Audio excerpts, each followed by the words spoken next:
Chers frères et sœurs, loué soit Jésus-Christ. Alors aujourd'hui, j'aimerais revenir sur un sujet d'actualité, un fait qui s'est passé et qui, à mon avis, devrait nous intéresser. Le pape François a prononcé un discours devant tous les ambassadeurs du monde qui sont accrédités auprès du Saint-Siège. En réalité, c'est un traditionnel discours sur la politique étrangère du Vatican qui est prononcé donc chaque année par le pape devant le corps diplomatique, les ambassadeurs, tous ceux qui sont accrédités.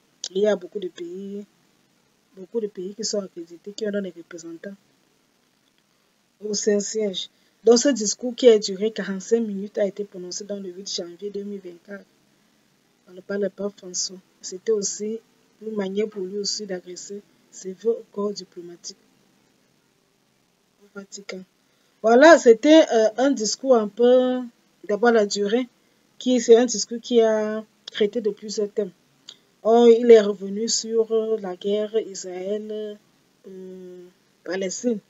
Notamment, il a décrié l'attaque du 7 octobre qui a entraîné une réponse d'Israël. Il souhaiterait la paix. Il est revenu sur la guerre en Ukraine et Russie, sur la crise au Nicaragua, sur plusieurs sujets vraiment brûlants. Donc, on a qualifié même ce discours de discours sur l'état du monde. Voilà, parce qu'il est revenu sur certains faits d'actualité. Mais ce qui nous intéresse, nous, particulièrement en tant que chrétiens dans ce discours, c'est le fait que, justement, parlant dans ce discours, le pape s'est attaqué à la question de la gestation pour autrui. Il a dénoncé les mères porteuses. Le pape a invité la communauté internationale à s'engager pour interdire la gestation pour autrui. Le pape demande aux États représentés par leurs ambassades, l'ambassadeur, d'interdire la gestation pour autrui.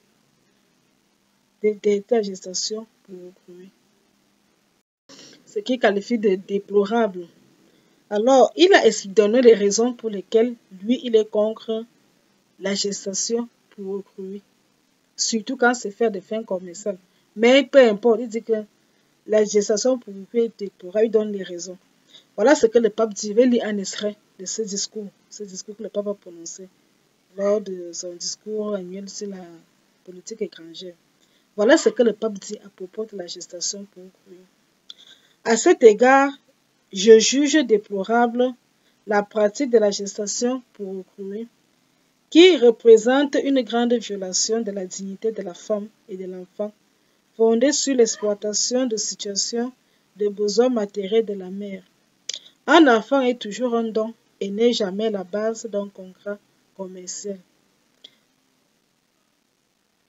À chaque instant de son existence, la vie humaine doit être préservée et défendue. Je constate avec regret, surtout en Occident, la diffusion continue d'une culture de la mort qui, au nom d'une fausse compassion, rejette les enfants, les personnes âgées et les malades.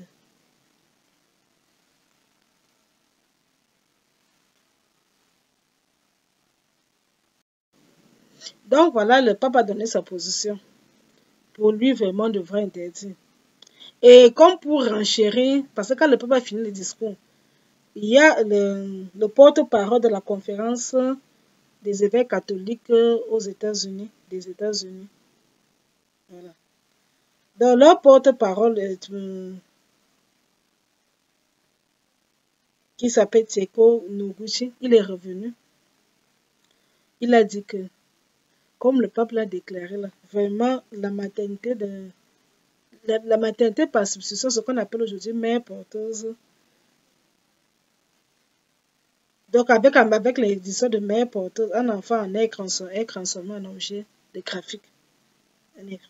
Parce qu'on exploite les besoins matériels de la mère biologique de l'enfant.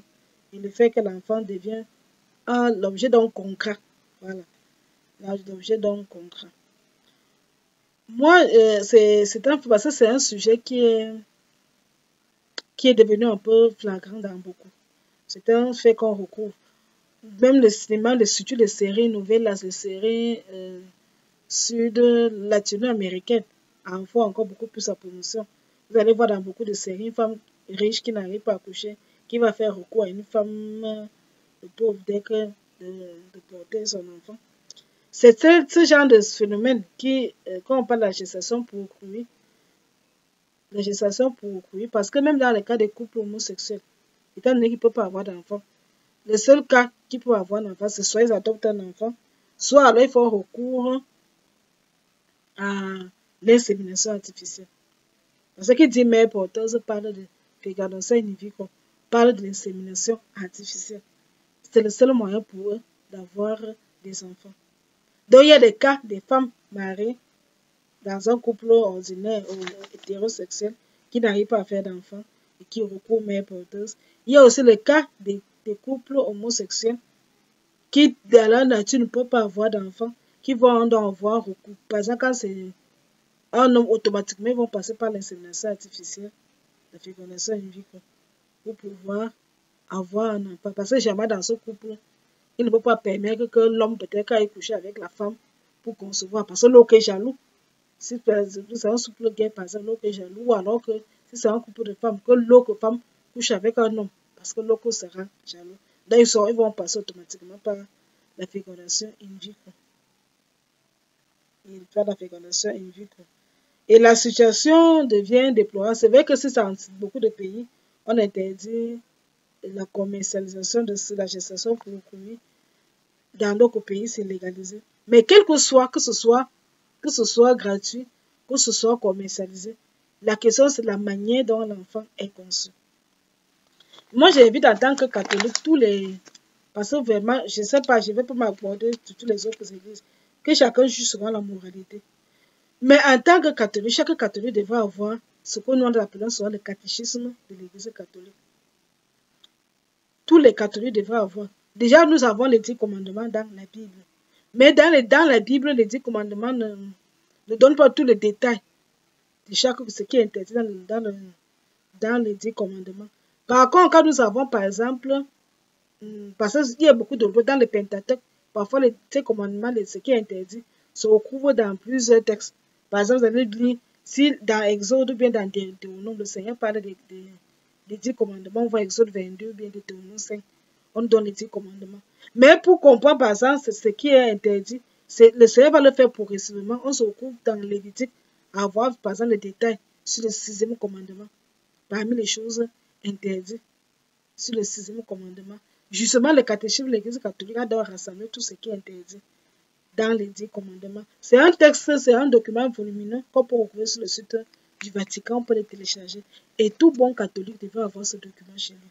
Parce que les catholiques disent souvent que si vous cachez que je suis un catholique, mais dans la Bible, ou mais parce que les catholiques ne disent pas, mais je crois que les catholiques aujourd'hui ne sont plus comme les catholiques d'avant. Les catholiques d'aujourd'hui sont des catholiques qui lisent, qui sont avisés, qui connaissent les règles, les lois de leur église. On peut le retrouver sur le site du Vatican. C'est bien d'avoir ce document. Si vous ne pouvez pas avoir ce document assez volumineux, peut-être qu'en téléchargeant sa thèse, vous pouvez aussi ouvrir la version abrégée, le compendium. Par exemple, moi j'ai ici un abrégé, par exemple ici. Voilà le catéchisme de l'Église catholique. Ça, c'est la version abrégée. Celui-ci, vous voyez, c'est un livre de chevet, on peut facilement se déplacer avec. Je peux voyager avec, je peux mettre ça dans ma valise si je dois me déplacer. Je mets dans ma valise, je me déplace avec. Parce que ce qui est sur le site du Vatican est un peu volumineux. Mais celui-ci est facile à se déplacer avec. C'est un résumé. Tout le catéchisme de l'Église catholique a un résumé. Et ce qui est sur le Vatican, c'est un peu plus volumineux, détaillé. Et en prenant dans ce catéchisme qui crée de beaucoup de choses, la première partie parle de la foi. On interprète le credo et on donne la place de la Vierge Marie dans l'Église. La deuxième partie qui parle de la célébration du mystère chrétien s'intéresse particulièrement au sacrement. Mais ce qui nous intéresse, c'est la troisième partie qui parle de la vie dans le Christ. La vie dans le Christ, donc, dans la deuxième section. La première section parle de la vocation de l'homme et la deuxième section parle des 10 commandements. Dans ces 10 commandements, quand nous arrivons au 6e commandement, qui parle de qui dit tu ne commettras pas d'adultère. On aussi les choses interdites dans le 6e commandement. Parmi les choses interdites dans le 6e commandement, il y a donc justement la fameuse fécondation in vitro, l'insémination artificielle. Parce que ou que l'adultère, ou que la fornication, la masturbation, l'inceste, la zoophilie, l'homosexualité, le concubinage, la polygamie, bref, partouze. Il y a donc la fameuse, c'est que le sujet même qui nous intéresse, c'est l'insémination artificielle, la fécondation in vitro. On peut donc comprendre pourquoi l'Église est contre la gestation. Parce que c'est écrit dans le catéchisme. C'est là qu'il dit qu'il faudrait que tout chrétien catholique lise ce catéchisme-là. Avant de lire, parce que c'est écrit noir sur blanc dans le catéchisme de l'Église catholique.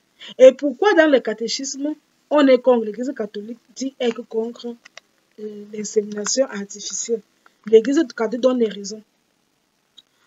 Par exemple, donc, l'une des raisons que l'Église donne, c'est quoi? On dit l'insémination et la fécondation artificielle. Donc, la fécondation in vitro, l'insémination artificielle, la fécondation in vitro sont immorales parce qu'elles dissocient la procréation de l'acte par lequel les époux se donnent l'un à l'autre, instaurant de ce fait une domination de la technique sur l'origine et la destinée de la personne humaine.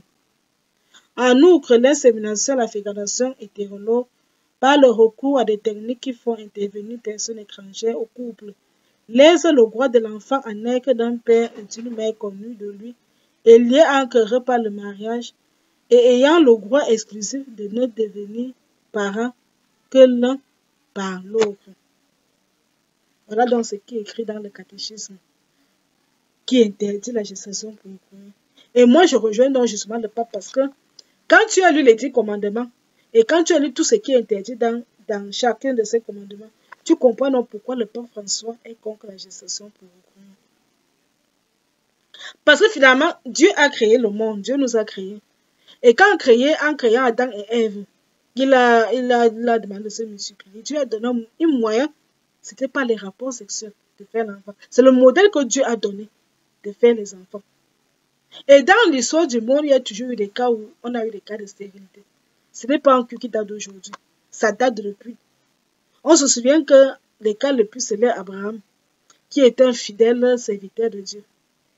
Abraham n'a pas eu un problème pour avoir un enfant. Et il faudra l'intervention de Dieu. Malgré que Sarah était déjà âgée, Sarah a pu avoir un enfant par l'intervention de Dieu. Il n'y a pas eu question de que fécondation in vitro ou de quoi que ce soit. Isaac a épousé Rebecca. Ça n'a pas été facile pour Rebecca de concevoir, hein. Bien qu'Isaac soit resté le fils héritier d'Abraham, ça n'a pas été facile. Pour que Rebecca conçoive Isaïe et Jacob, c'était tout un combat. Mais la grâce de Dieu a permis que Rebecca conçoive. Jacob a épousé 2 femmes, Léa et Rachel. Lui aimait Rachel. Bon, il s'est retrouvé comme ça, c'est que son beau-père, Laban, qui est à l'origine de cette polygamie-là. Mais la femme même que lui l'aimait, Rachel, n'a pas vite accouché. Voilà pourquoi les enfants de Rachel sont les 2 derniers fils de Jacob, parce que Joseph et Benjamin sont le 11e, le 12e, viennent en 11e et 12e position. Ce sont les derniers fils de Jacob. Et il mourra même lors de l'accouchement de Benjamin. On a eu Anne, la mère de Samuel, qui est malheureuse, qui a fait une promesse à Dieu. Et un jugement allant au temple à Silo, le prêtre lui a dit que tu vas concevoir. Anne a conçu l'enfant, qu'elle a remis bien sûr au Seigneur. Il n'y avait pas question de ça. Il y a eu Élisabeth, la mère de Jean-Baptiste. L'ange Gabriel a apparu à Zacharie. Le Seigneur connaissait qu'Élisabeth avait un problème, qu'il ne pouvait pas concevoir. Ils sont d'abord restés fidèles. On n'a pas. Pourquoi Zacharie n'est pas allé chercher une autre femme dehors? Ils sont restés fidèles. Et Dieu leur a donné l'enfant. La mère même de ma Vierge Marie, Anne et Joachim. Anne et Joachim n'ont pas vu concevoir la Vierge Marie. C'était aussi un enfant. Anne et Joachim est allé jusqu'à pleurer sur la montagne. Mais toutes ces personnes, on se demande quand quelqu'un est pieux et qu'il reste fidèle, vraiment quand Dieu donne un enfant, même si tu as quel âge, Dieu te donne toujours l'enfant. C'est parce que parfois nous perdons la foi.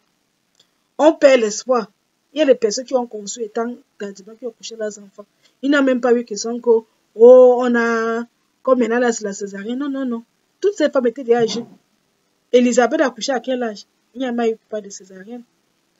Il n'y a pas eu de césarienne. Anne, la mère de Marie, a accouché à quel âge? Il n'y a pas eu de césarienne. Anne, la mère de Samuel, a accouché à quel âge? Il n'y en a même pas eu. Il n'y a pas eu de fécondation. Donc, le problème de stérilité ne date pas d'aujourd'hui. Et de deux, le problème, c'est qu'avec la fécondation in vitro, on légitime donc les couples, font que même les couples qui sont... Puisqu'ils refusent la manière que Dieu a donnée. Dieu a dit qu'on va faire les enfants. Avec les rapports sexuels. Pourquoi tu te dis que tu... Pour une femme qui n'accouche pas, il faut prier Dieu. Elle doit prier Dieu. Donne-moi l'enfant. Et c'est Dieu-là qui a fait les miracles pour Sarah, qui a fait le même miracle pour Rebecca, pour Rachel, pour Anne, la mère de Samuel, pour Élisabeth, la mère de Jean-Baptiste, ou pour Anne, la mère de la Vierge Marie. Et le même Dieu, hier, il ne change pas. Ce qu'il a fait pour les autres femmes, il fera aussi ça pour toi. Pourquoi vous perdez la foi et vous allez courir en allant vous mettre de Satan? Dieu a dit qu'on fera des enfants à travers les rapports. Les choses que on est en train d'amener là, ça ne peut venir que de Satan. Ça peut venir que de Satan. Et aujourd'hui, les couples qui disent gay, puisqu'ils savent qu'ils ne peuvent pas avoir d'enfants, je ne vois pas comment deux hommes vont faire un enfant, bien deux femmes vont faire un enfant. C'est impossible. La seule manière pour eux maintenant, c'est qu'ils vont passer par l'insémination artificielle. Et parfois, j'arrive à me demander que bon, quand vous savez de on faire tout pour les enfants, on voit ça là dans beaucoup de réseaux.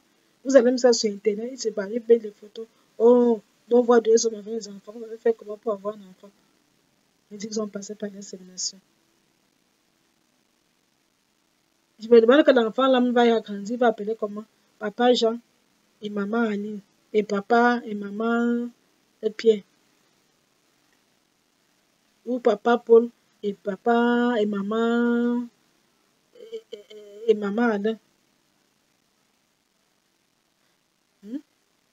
Papa Pascaline et maman Jeanne. Je ne sais pas comment ça va se passer.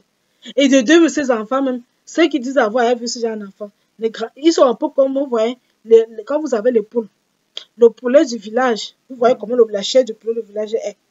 Quand tu achètes le poulet du village, ou alors la pondeuse, la chair de la pondeuse n'est pas comme la chair du poulet de ferme. Les enfants nés normalement, là, ils sont comme le poulet du village, ils sont solides, même question de santé, ils sont plus solides. Et les enfants conçus là, généralement, ils sont comme les poulets de ferme là. Donc moi, je pense qu'il faut revenir à ce que Dieu veut, à ce que Dieu a voulu. Le mariage et le fait de faire des enfants est une volonté de Dieu. C'est Dieu qui a créé tout ça, il a donné un procédé. À partir du moment où l'homme s'écarte de ce procédé, il n'ancre seulement que dans le plan. La science qui nous enseigne là, que la science nous dit que l'homme n'est plus une créature de Dieu, que Dieu a pris la terre. Il a créé Adam et Ève. Il a créé Adam. Il a pris la côte d'Adam. Il a fabriqué Ève. Voilà pourquoi, après avoir mangé le fruit, il leur a dit, tu retourneras pousser. Tu es poussé, tu retourneras pousser. Puisque c'est la poussière que l'homme a déjà fait. Il a insufflé le souffle de vie. Et quand Dieu a insufflé son souffle de vie, l'homme est devenu une image de Dieu. Mais la science nous dit que l'homme vient du singe, que c'est une évolution du singe. Vous voyez comment la science de nature même, l'œuvre de Dieu. L'ancêtre va donner la gloire à Dieu. Quelle science vous voulez utiliser pour nous raconter que non, quand l'enfant, il faut qu'on recourt? Quelle science? Et puis moi, j'ai vu les personnes, les femmes, une femme mariée, donc il avait fait l'écoute à l'église, qui est venue voir qu'il avait dit les problèmes de conception. Et dans elle a raconté un peu son histoire, elle m'a dit que justement, elle allait, quand elle a vu que ça ne marchait pas, elle se recouvrait à dire que fécondation, parce que je cherchais l'enfant. Mais elle se recouvrait avec les problèmes spirituels, avec les cas de couches de nuit. Si bien que quand la nuit arrive, quand les gens veulent aller dormir, ne peuvent pas dormir parce que elle sait que ce qui l'attend. Les gens, ces gens, les démons, la salière, c'est normal. Est-ce qu'on parle aussi de ce volet-là? Donc, vraiment, moi je pense qu'en tant que chrétien, nous devons revenir à la volonté de Dieu. Dieu a créé le mariage, qui est entre l'homme et la femme. Dieu a créé une manière de faire les enfants. Et chaque chrétien devrait lire le catéchisme de l'Église catholique. J'ai vu tous les chrétiens devraient lire ce texte. On devrait lire le 6e commandement là. Qu'est-ce qui est interdit? C'est écrit noir sur blanc. Parmi les choses interdites dans le catéchisme, l'insémination artificielle. Donc si tu es catholique, en tant que catholique pratiquant, il faut que ce soit que l'insémination artificielle, la fécondation in vitro est interdite dans l'église catholique. Même comme l'église catholique chamboule les choix, mais c'est interdit. Et là, moi, je peux saluer pour encore Charles le pape. Parce que même comme c'est derrière, il fait un peu les... Il va un peu de toi. Mais là, vraiment, il a fait quelque chose que moi, j'apprécie. Il faut qu'on dise cette vérité-là. L'enfant n'est pas l'objet du commerce. Si tu n'arrives même pas à faire d'enfant, pourquoi tu n'adoptes pas un enfant? Pourquoi les orphelinats sont pleins des enfants? Parce que pourtant, il y a les mamans qui disent qu'elles veulent les enfants. Pourtant, dans les orphelinats, on occupe les enfants. Si l'enfant n'a ni père ni mère, à l'adopter, tu deviens. Lui qui l'enfant veut le père, veut une mère. Vous, le couple qui l'a adopté, vous lui donnez le droit d'avoir un père et une mère. Il ne connaît que toi. Il ne connaît personne d'autre. Tu prends un petit enfant tout petit que tu veux élever. L'enfant ne connaît encore qui d'autre. C'est que toi, tu seras son père, sa mère. Toi, d'un côté, tu veux aussi l'enfant. Et l'enfant de l'autre côté cherche seulement un parent. Il y a beaucoup d'enfants qui sont les orphelins, ils n'ont ni famille. Parfois, ils sortent même d'un pays qu'on ne connaît même pas. Pourquoi ne pas prendre un enfant et l'adopter? N'oublions pas que Jésus mettait un enfant adopté au ciel.